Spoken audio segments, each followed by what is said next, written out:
Hello और welcome. आज हम बात करने वाले हैं एक ऐसे केस की, एक ऐसे लैंडमार्क केस की जिसने इंडियन लॉ की किताबों को आप समझ लीजिए हमेशा के लिए बदल कर रख दिया है। जी हाँ, हम बात कर रहे हैं Sarla Mudgal versus union of India case की। एक ऐसी कहानी जहां बिगेमी यानी द्विविवाह, रिलीजियस कन्वर्जन और कानून, इन सब का एक अजीब सा कॉम्प्लेक्स सा गठबंधन देखने को मिलता है। तो चलिए इस पूरे विश्लेषण को एक बहुत ही इंटरेस्टिंग सवाल से शुरू करते हैं। सवाल यह है कि क्या सिर्फ अपना रिलीजन चेंज कर लेने से आपकी पहली शादी लीगली, कानूनी तौर पर खत्म हो जाती है, मतलब ऑटोमेटिकली डिसॉल्व हो जाती है? अब सुनने में ये थोड़ा अजीब जरूर लगता है, राइट? लेकिन बिलीव मी, यही इस पूरे केस का, इस पूरे मामले का सेंट्रल कॉन्फ्लिक्ट था। और इसी एक सवाल ने, आप सोचिए, देश के सुप्रीम कोर्ट को लॉ, मोरालिटी और जस्टिस के बीच के जो कॉम्प्लिकेटेड धागे हैं ना, उन्हें सुलझाने पर मजबूर कर दिया था। आखिर ये सरला मुद्गल केस इतना इंपॉर्टेंट क्यों है? क्यों इसे एक लैंडमार्क जजमेंट माना जाता है? वेल, इसका सिंपल सा रीजन ये है कि ये सिर्फ एक केस नहीं था। इसने इंडियन लॉ के 3 अलग-अलग बट बहुत बड़े हिस्सों को एक साथ लाकर खड़ा कर दिया। हम बात कर रहे हैं कॉन्स्टिट्यूशनल लॉ, क्रिमिनल लॉ और फैमिली लॉ की। इस केस ने इन तीनों के बीच के कनेक्शंस को आमने सामने ला दिया। हाँ, तो जैसा मैंने कहा, यह केस एक लीगल क्रॉसरोड जैसा था, एक टी पॉइंट जहां 3 अलग-अलग कानूनी सड़कें आकर मिल रही थी। एक तरफ था हमारा कॉन्स्टिट्यूशनल लॉ, जिसमें आर्टिकल 44 और यूसीसी यानी यूनिफॉर्म सिविल कोड की बात होती है।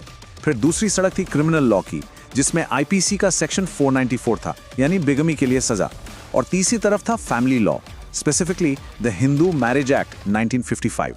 तो आप देख सकते हैं, इस एक केस ने इन तीनों पिलर्स ऑफ लॉ को एक साथ टेस्ट किया। अच्छा, आगे बढ़ने से पहले एक टर्म क्लियर कर लेते हैं जो बार बार आएगा, बिगमी। बहुत सिंपल है। बिगमी का मतलब है कि आप पहले से लीगली मैरिड हैं, आपकी पहली शादी वैलिड है और उसके होते हुए आप किसी दूसरे इंसान से शादी कर लेते हैं। Simple, right? और हाँ, इंडियन पीनल कोड यानी आईपीसी के सेक्शन 494 के अंडर ये एक क्राइम है, एक दंडनीय अपराध। इस डेफिनेशन को जरूर याद रखिएगा, क्योंकि ये इस पूरे केस की फाउंडेशन है, नींव। तो चलिए अब आते हैं इस केस के हार्ट पर, द कन्वर्जन कनंड्रम। देखिए, ये सिर्फ कोई ड्राई लीगल प्रॉब्लम नहीं थी, नहीं, इसके पीछे आम इंसानों की कहानियां थीं, टूटे हुए रिश्ते थे और सबसे बढ़कर एक लीगल लूप होल था, एक कानूनी कमी जिसका फायदा उठाकर कई महिलाओं की जिंदगियां लिटरली बर्बाद की जा रही थीं। तो चलिए समझते हैं कि ये कनंड्रम, ये उलझन आखिर थी क्या? इस पूरी फाइट को सुप्रीम कोर्ट तक ले जाने वाली आखिर आई कहां से? वेल, उनका नाम था सरला मुद्गल। वो कल्याणी नाम की एक एनजीओ चलाती थी, उसकी प्रेसिडेंट थी। ये एनजीओ डिस्ट्रेस्ड वुमेन यानी परेशान महिलाओं की मदद करती थी। और उनके पास ऐसी कई महिलाएं आने लगी जिनकी स्टोरी शॉकिंगली एक जैसी थी। कहानी ये थी कि उनके हस्बैंड्स ने उन्हें बिना डिवोर्स दिए ही छोड़ दिया था। और इसका तरीका क्या अपनाया था? Religious conversion. इन्हीं बेआवाज महिलाओं की आवाज बनकर सरला मुद्गल सुप्रीम कोर्ट तक पहुंची थी। तो ये स्ट्रैटेजी आखिर काम कैसे करती थी? ये लूपहोल था क्या? Let's break it down step by step. Step 1, एक आदमी द हिंदू मैरिज एक्ट के अंदर एक औरत से शादी करता है, ठीक है? स्टेप 2, अभी पहली शादी पूरी तरह से वैलिड है, लेकिन वो आदमी इस्लाम में कन्वर्ट हो जाता है। स्टेप 3, कन्वर्शन के बाद वो एक दूसरी औरत से शादी कर लेता है और इसका जस्टिफिकेशन क्या देता है कि अब वो मुस्लिम है और मुस्लिम पर्सनल लॉ में पोलीगैमी अलाउड है। और फाइनल स्टेप 4, पहली पत्नी जिसे हिंदू लॉ के अंडर शादी किया था, उससे बिना किसी लीगल डिवोर्स के ऐसे ही छोड़ दिया जाता है। ये कानून का एक क्लियर कट मिसयूज था, सोचा समझा गलत इस्तेमाल। तो अब स्टेज सेट हो चुका था। ये पूरा मामला पहुंचा सुप्रीम कोर्ट के कोर्ट रूम में। अब सोचिए, सुप्रीम कोर्ट के सामने लॉ, रिलीजन और जस्टिस को लेकर 2 बिल्कुल ऑपोजिट आर्ग्यूमेंट्स थे। एक तरफ थी पीड़ित पत्नियां और दूसरी तरफ उनके हस्बैंड्स। तो चलिए अब देखते हैं कोर्ट रूम में ये क्लैश ऑफ आर्ग्यूमेंट्स आखिर हुआ कैसे। ये इस केस का मेन पॉइंट ऑफ कॉन्फ्लिक्ट था। पत्नियों यानी पिटिशनर्स का आर्ग्यूमेंट क्या था? उनका कहना था कि ये जो कन्वर्जन है, ये जेन्युइन नहीं है, ये सच्चा नहीं है, ये सिर्फ एक शो है, एक धोखा है ताकि दूसरी शादी की जा सके। उनकी पहली हिंदू मैरिज अभी भी वैलिड है, इसलिए ये सेक्शन 494 के अंडर क्लियर कट बिगैमी है, सिंपल। अब दूसरी तरफ हस्बैंड्स यानी रिस्पोंडेंट्स क्या कह रहे थे? उनका आर्ग्यूमेंट था कि उन्हें कॉन्स्टिट्यूशन के आर्टिकल 25 से right to freedom of religion मिला है और एक बार कन्वर्ट हो गए तो उन पर मुस्लिम पर्सनल लॉ अप्लाई होता है जिसमें पॉलीगैमी अलाउड है, इसलिए उनके हिसाब से सेक्शन 494 उन पर अप्लाई ही नहीं होना चाहिए। तो दोनों साइड के आर्ग्यूमेंट्स सुन लिए गए। अब बारी थी सुप्रीम कोर्ट की। अदालत को एक ऐसा फैसला देना था जो लॉ को आगे के लिए क्लियर करे और जस्टिस भी डिलीवर करे। तो चलिए अब इस कहानी के क्लाइमैक्स पर आते हैं। आखिर सुप्रीम कोर्ट ने क्या सोचा, उनकी रीजनिंग क्या थी, इसे बिल्कुल आसान तरीके से समझते हैं। सुप्रीम कोर्ट ने अपने वर्डिक्ट की शुरुआत एक बहुत ही सिंपल बट पावरफुल प्रिंसिपल से की, वन मैरिज वन लॉ। बहुत क्लियर था। इसका मतलब यह था कि एक शादी जिस कानून के अंडर होती है उस पर आखिर तक उसी कानून के रूल्स लागू होंगे। आप गेम के बीच में गोल पोस्ट शिफ्ट नहीं कर सकते। इसी पॉइंट को कोर्ट ने और आगे एक्सप्लेन किया। उन्होंने कहा, देखिए, अगर एक marriage the Hindu marriage act के अंडर हुई है तो वो सिर्फ और सिर्फ उसी एक्ट के प्रोविजंस के हिसाब से ही डिसॉल्व हो सकती है। सिर्फ रिलीजन कन्वर्ट कर लेने से वो शादी ऑटोमेटिकली खत्म नहीं हो जाती। इसको एक एनालॉजी से समझिए। मान लीजिए हिंदू मैरिज एक्ट एक लीगल रूम है जिसके अपने रूल्स हैं। अगर आपने इस रूम में शादी करके एंटर किया है तो आप इसके रूल्स से बंधे हैं। आप सिंपली बगल के दूसरे रूम में जाकर ये नहीं कह सकते कि अब मुझ पर पहले रूम के रूल्स अप्लाई नहीं होते।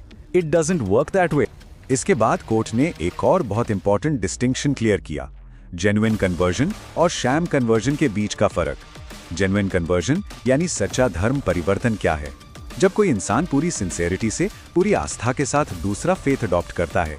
लेकिन शैम कन्वर्जन, या जिसे कोर्ट ने कन्वर्जन फॉर कन्वीनियंस कहा, वो क्या है? जब आप रिलीजन सिर्फ इसलिए चेंज कर रहे हैं ताकि आपको कोई लीगल एडवांटेज मिल जाए, जैसे इस केस में सिर्फ दूसरी शादी करने के लिए। कोर्ट ने इस पर बहुत सख्त रुख अपनाया। उन्होंने साफ कहा कि ये न सिर्फ लॉ का बल्कि रिलीजन का भी मिसयूज है। तो इन सभी रीजनिंग्स के बेसिस पर कोर्ट अपने फाइनल कंक्लूजन पर पहुंची। फैसला बिल्कुल क्लियर था, क्योंकि पहली मैरिज लीगली कभी डिसॉल्व हुई ही नहीं, इसलिए जो दूसरी मैरिज है वो नल एंड वॉइड है। मतलब कानून की नजर में उसकी कोई वैल्यू नहीं है। और अगर दूसरी शादी वॉइड है तो इसका मतलब सेक्शन 494 आईपीसी के अंडर बिगमी का क्राइम बनता है। सारे इंग्रेडिएंट्स पूरे होते हैं। The bottom line was, conversion के बावजूद the husband is guilty of bigamy, period. लेकिन कोर्ट यहां रुकी नहीं। अपने जजमेंट में कोर्ट इस केस के दायरे से भी आगे गई। उन्होंने कॉन्स्टिट्यूशन के आर्टिकल 44 का जिक्र किया। अब ये आर्टिकल 44 क्या है? ये एक डायरेक्टिव प्रिंसिपल है जो स्टेट यानी सरकार को ये निर्देश देता है कि वो देश के सभी सिटीजन्स के लिए एक यूनिफॉर्म सिविल कोड यानी एक समान नागरिक संहिता बनाने की कोशिश करे। ये शादी, डिवोर्स, इनहेरिटेंस जैसे पर्सनल मैटर्स के लिए एक कॉमन लॉ होगा। कोर्ट ने इस केस को इसी लार्जर कॉन्टेक्स्ट में रखा। तो चलिए फाइनल वर्डिक्ट के की पॉइंट्स को एक बार क्विकली समराइज कर लेते हैं। पॉइंट नंबर 1, अगर कोई हिंदू हस्बैंड सिर्फ दूसरी शादी करने के लिए इस्लाम में कन्वर्ट होता है तो वो बिगैमी का गिल्टी है। पॉइंट नंबर 2, ऐसी सेकंड मैरिज वॉइड है, इनवैलिड है। पॉइंट नंबर 3, पहली मैरिज जो हिंदू लॉ के अंडर हुई थी वो तब तक वैलिड रहेगी जब तक उसे लीगली डिसॉल्व ना कर दिया जाए। और पॉइंट नंबर 4, ये बहुत इंपॉर्टेंट था, कोर्ट ने गवर्नमेंट से स्ट्रांगली अर्ज किया कि एक यूनिफॉर्म सिविल कोड को इंप्लीमेंट करने के लिए कदम उठाएं।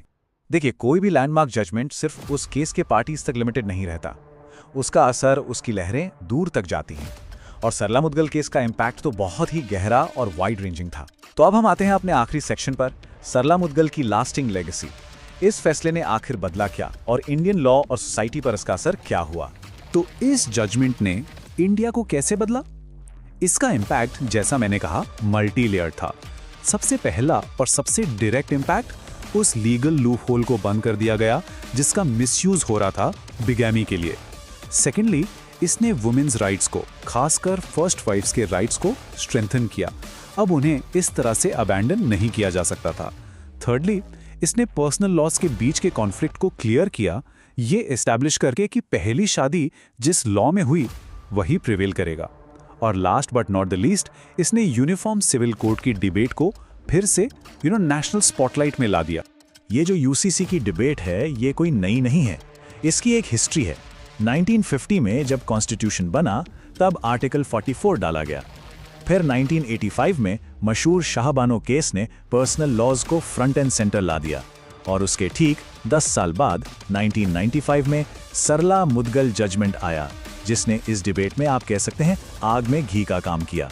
और आज तक जब भी यूनिफॉर्म सिविल कोड पर सीरियस डिस्कशन होती है तो सरला मुद्गल केस का जिक्र जरूर होता है। इट रिमेन्स अ की रेफरेंस पॉइंट। तो इस पूरे विश्लेषण के एंड में हमें क्या की टेकअवेज मिलते हैं? Let's quickly recap. सबसे पहला, मैरिज एक लीगल कॉन्ट्रैक्ट है। इसके रूल से आप सिर्फ रिलीजन चेंज करके भाग नहीं सकते। सेकंड, लॉ आपको शाम कन्वर्जन से प्रोटेक्ट करता है। थर्ड, हिंदू लॉ के अंडर फर्स्ट वाइफ के राइट्स प्रोटेक्टेड हैं। और फोर्थ, ये केस यूनिफॉर्म सिविल कोड के आर्गुमेंट में हमेशा एक कॉर्नरस्टोन, एक मील का पत्थर बना रहेगा। और इस पूरे डिस्कशन को हम एक सवाल के साथ खत्म करते हैं। जैसा कि हमने देखा, सरला मुद्गल केस ने पर्सनल लॉस के बीच के कॉन्फ्लिक्ट को हाईलाइट किया। तो सवाल ये उठता है कि इंडिया जैसी डाइवर्स कंट्री में, जहां इतने सारे धर्मों के लोग रहते हैं, क्या इन कॉन्फ्लिक्ट्स का सॉल्यूशन एक यूनिफॉर्म सिविल कोड हो सकता है? क्या यूसीसी ही इसका सही जवाब है?